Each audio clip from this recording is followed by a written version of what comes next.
Here's how to close a period in Xero, step by step. Start in your Xero account and go to the Settings menu. From there, open Financial Settings. This is where Xero keeps a range of accounting controls, including the lock date options that are used to close off a period. There is not a separate Close Period button in Xero, so this is the area you need for this task.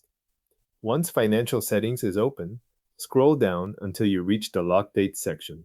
If the page contains other settings above it, keep moving down until you see the Lock Date fields and the two options for restricting changes.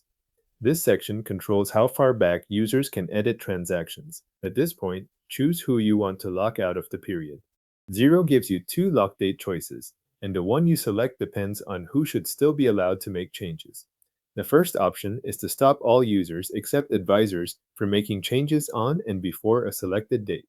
If you use this setting, regular users will no longer be able to edit transactions in that closed period, but advisors can still make updates if needed. The second option is to stop all users from making changes on and before a selected date. This applies the lock to everyone, including advisors.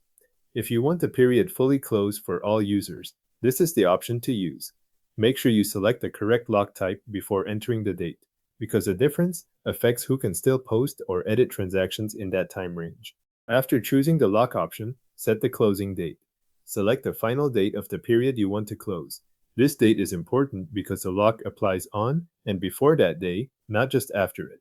If you are closing a month, quarter, or year-end period, confirm that the date matches the last day of that period before you continue. When the date is in place, go to the bottom of the page and click Save. This updates the financial settings and applies the lock date you selected. Once saved, the period is effectively closed through that date based on the option you chose. If you selected the advisor exception, advisors can still make changes while other users cannot. If you selected the full lock, no users can make changes on or before that date. That is how Xero handles period closing.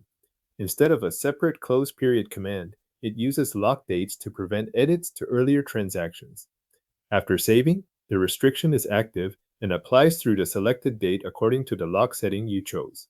Your period is now closed in Xero through the selected lock date.